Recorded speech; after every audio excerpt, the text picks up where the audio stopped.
Well, it's December again, and it's time for us to take a look this month at Christmas. And the message today, Lights, Camera, Christmas.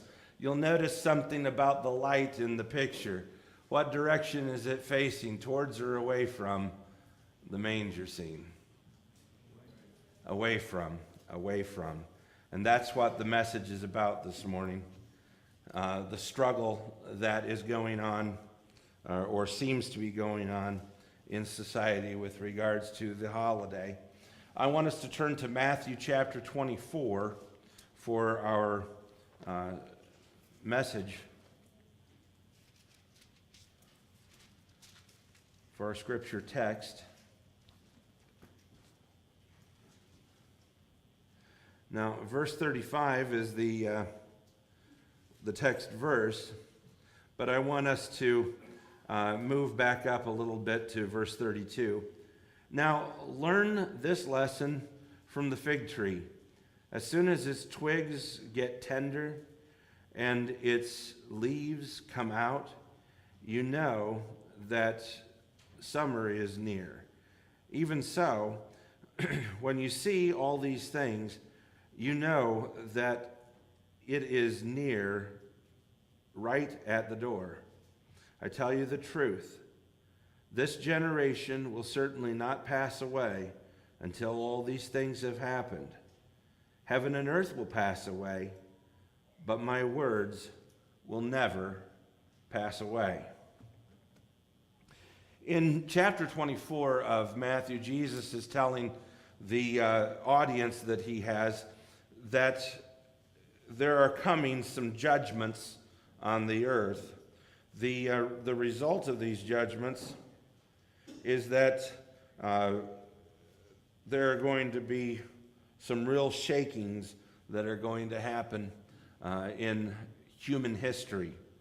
And he ends this by saying, just take a look at the signs, think about the fig tree. As the fig tree begins to get ready to bear its fruit, you know that summer is coming. And so in the same way, when you see things start to happen in world society, then you will know that the time is near. But then he gives this reassurance. And the reassurance is, even though heaven and earth may pass away, his word will never pass away. So as we confront this idea that Christ being taken out of Christmas and all these other little slogans that you're seeing around, and the fact of what we're looking at in this picture, that the lights and the camera are trained somewhere else other than on the manger scene, I don't want us to get the idea in our head that that means anything. It doesn't mean anything in terms of whether Christianity is succeeding or whether it is failing. It doesn't mean anything in terms of whether the church is succeeding or failing. The church is what it is, and God has a plan for the church. The world is what it is, and God has a plan for the world. And Israel and the Jewish people, they are what they are, and God has a plan for them. So regardless of who you believe is responsible or who you believe is attacking or whatever on Christmas, I want you to understand that these things must come to pass. These kinds of events must come into being. It does not mean that we shouldn't be upset or that we shouldn't be concerned, but it certainly means that all it is the sign from God that certain things are about ready to take place in the course of human events.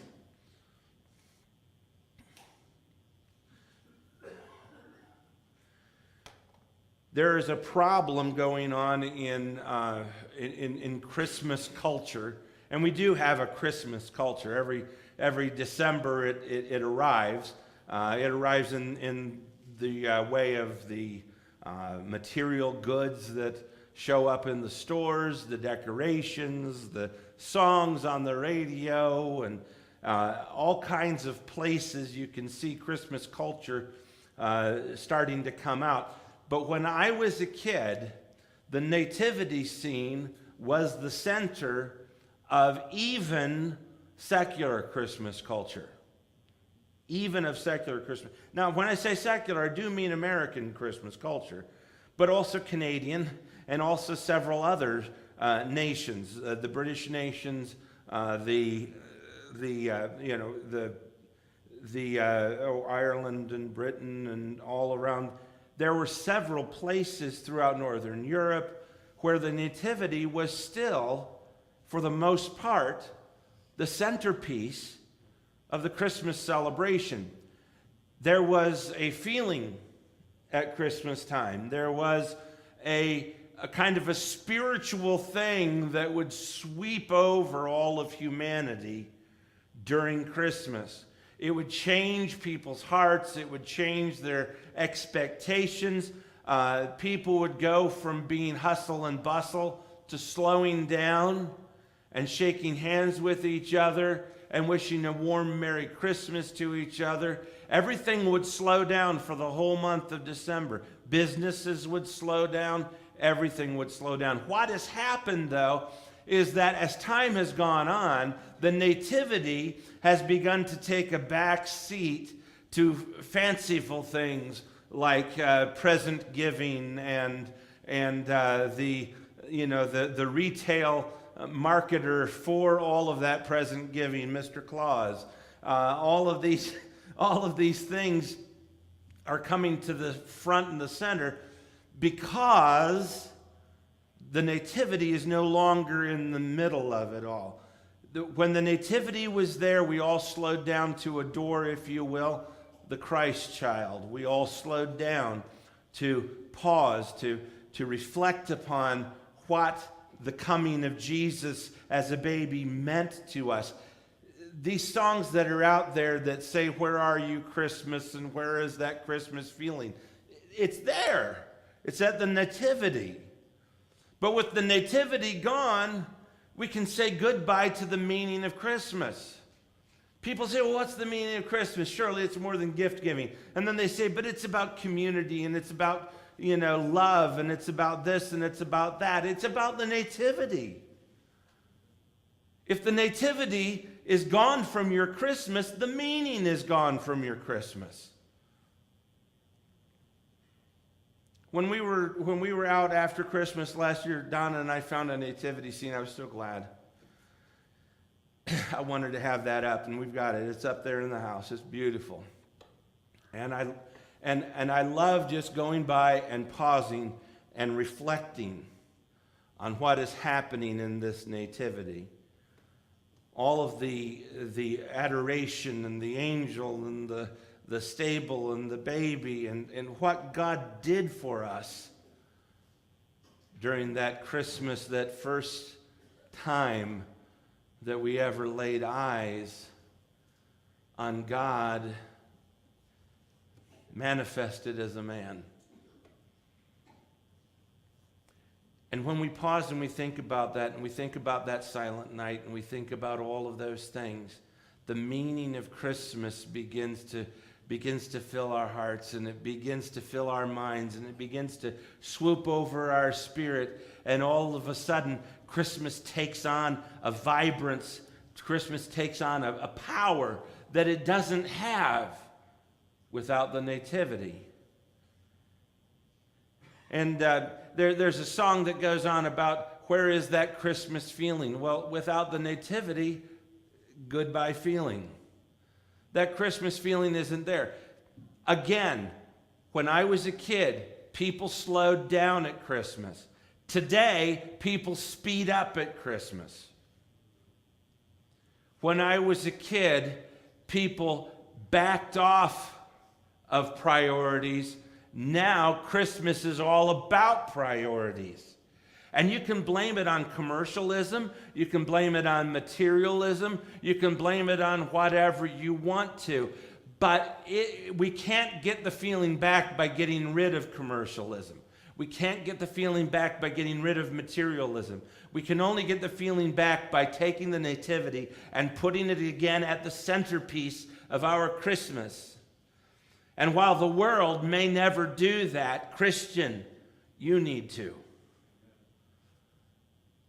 And then when people come to church at Christmas time, they won't find here in the church a group of people desperately grabbing at whatever they can grab at in order to make Christmas meaningful. They will instead find the nativity right at the centerpiece. We have that beautiful nativity set right there in the lobby. It's the first thing you see when you walk into this church.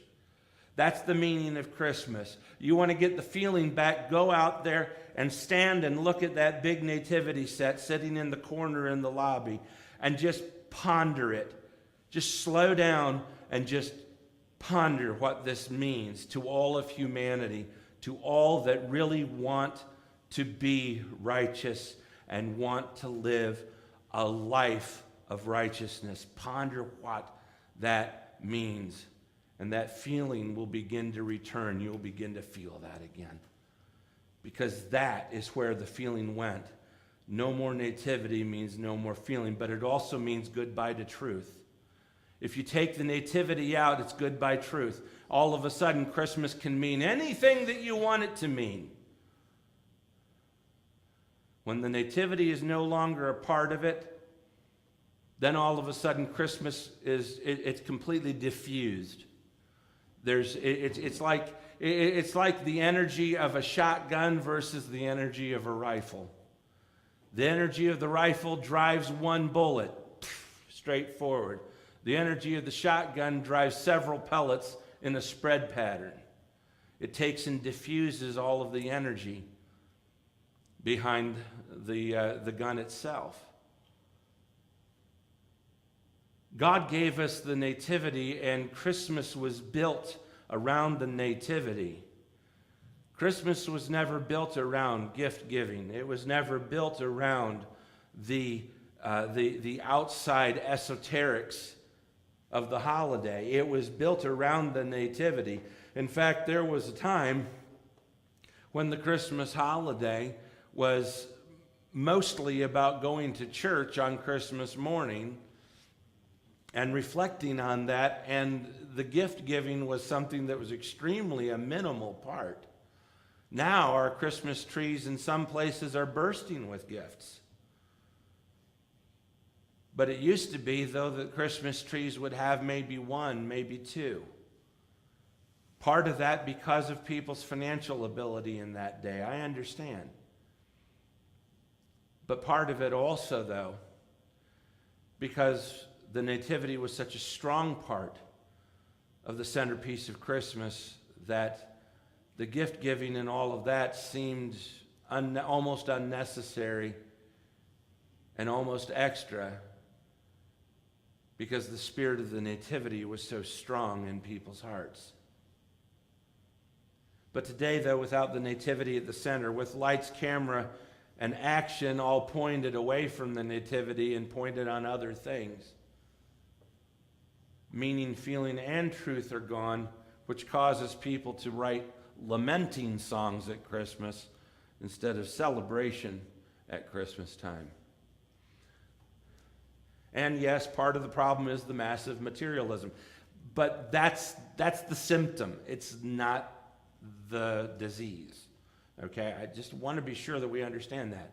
But because massive materialism is coming about as a result of the absence of the nativity, what we have is a hunger that is replacing satisfaction. People are hungry at Christmas time. I don't mean hungry for food necessarily. I know there are hungry people out there. But that's not the kind of hunger I'm talking about. I'm talking about spiritual hunger. I'm talking about hungering for something to satisfy your soul. Something to bring the meat of Christmas back. We have this hunger. It can't even be satisfied.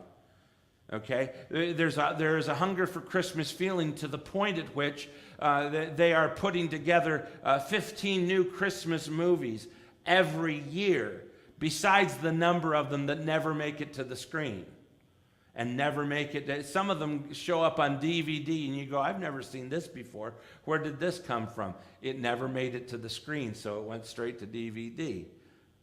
Christmas movies are being made at an incredible rate.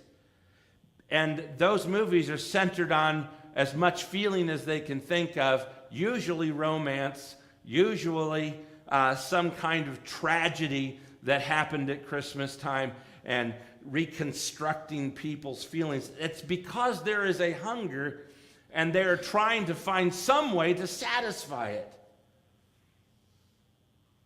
And that hunger that is on the inside of people is a hunger that can be satisfied by the nativity, but it cannot be satisfied by cramming another movie into your head, by jamming more presents under the tree. It can't be satisfied by an extra pie at dinner. It can't be satisfied by an unexpected family member showing up. There is a hunger, and it just, as much as we try to fill it, we can't seem to fill it. That's because the hunger that we have at Christmas time is nativity shaped.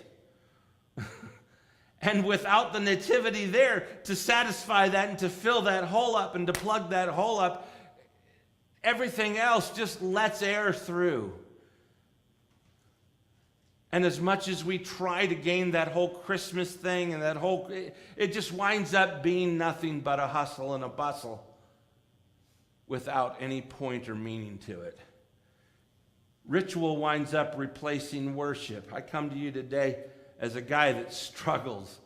Every Christmas I struggle.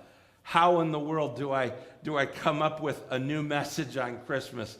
Or how do I come up with a message, even if it's an old one, that puts meaning into the holiday and helps us to connect with what it's supposed to be? I could easily do what a lot of churches do.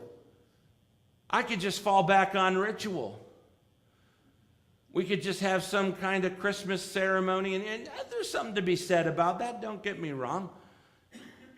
But we could just fall back on it and let that do all of the speaking for us at Christmas time, and otherwise stick with some other kind of subject, love each other and get along and God bless you and have a good day. We could go that route if we wanted to and just kind of fall back on it and just not even care about the truth, not even care about how this is affecting people, not even care about the nativity. But I care about the nativity. I care about how it affects people. I care that as a pastor, I have to stand up here in this pulpit, and at Christmas time, I have got to make a choice every year. Am I going to keep the gospel at the front of Christmas? Or am I going to let ritual do the speaking for me and find some other kind and compassionate kind of a thing to say? Read a Robert Frost poem or whatever and then send you home. I can't in good conscience take Christmas and turn it over to ritual. Christmas must be a time of worship. It must be a time of seriously reflecting on the nativity and what Jesus has done for us. In order to get Jesus here on this earth, the Bible says the timing had to be perfect. And when the timing was right, God sent his Son, born to a woman born under law, that we who were under law might be redeemed from the law. And so, Lord, help us. Help us. Because there is a hunger, and this world is hungry. And their hunger is shaped like God. And it can't be filled by anything else. Spending then replaces Sabbath. Christmas is supposed to be a Sabbath. As I said, when I was a kid, things slowed down. It was because Christmas was a major Sabbath. It was a Sabbath just means a day of rest, a time of rest. It was a time of rest. It was a time when we did all of our preps at the beginning of the month, and then everything slowed down so that we could slowly file past the nativity, gaze at the baby in the manger, and think of what a miracle happened that night. And what a glory shone all around the shepherds. And a great star that appeared in the sky. And to just pause and go, wow, God loved us this much that he sent his only son? And he let him be born in a manger like a poor person? And all of the other things that you might ponder. And to just pause. But instead of a Sabbath, we're just spending money. Spending it like crazy. Spend it on this, spend it on that, spend it on the other thing. Because in order for us to get our peace, in order for us to get our Sabbath, in order for us to get our Christmas feeling, it feels like we have to get rid of some money. What do we hear at Christmas time? An increase in charitable offers, people wanting to help others, people wanting you to help others, people calling you on the phone to help others. Don't get me wrong. It's not a sermon against that stuff. It's a beautiful time to be asking people for that because people are in the mood to give. But you're not going to get the Christmas feeling back that way. What's missing from Christmas is the nativity, and if you want to get the Christmas feeling back, the nativity has to come with it. Last of all, this persistent message at Christmas time.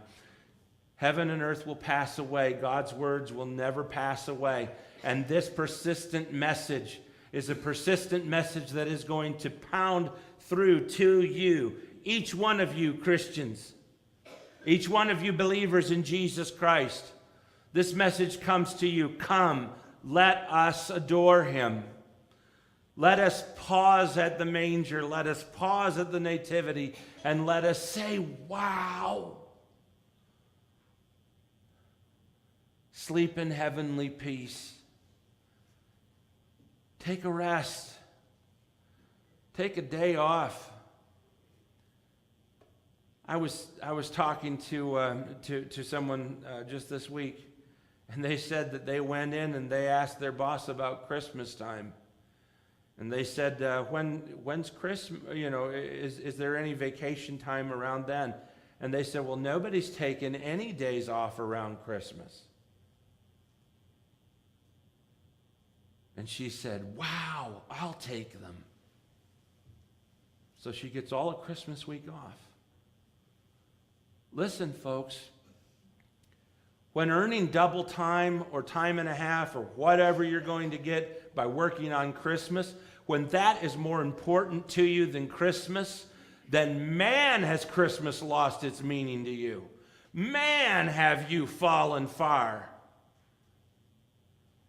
When you are scrambling for dough on the day when you should be sitting quietly with your family, enjoying a few open presents, and reflecting on the salvation of mankind, man, are we in trouble. But again, I don't blame those people. I don't blame the world. God's got a plan for them. God's got a plan for the world. God's got a plan for all of this. But Christian, of all people, Christian, do not let the nativity fade into the background of your Christmas. Let earth receive her king. Look at that nativity. Look at that baby in the manger. Earth, here's your king. He came to you and he lived like the poorest of all of you. And he grew up in a lower middle class home. And there was a point at which he said to people, the birds of the air have their nests, the foxes have their holes, but the Son of Man, he doesn't have any place to lay his head. Come follow your king, a king who is the king of all of the poor, but who knows what it's like to be rich. A king who is king of all of the oppressed, but knows what it is like to have everything. Come this Christmas. Let's adore him, sleep in heavenly peace, and welcome our King.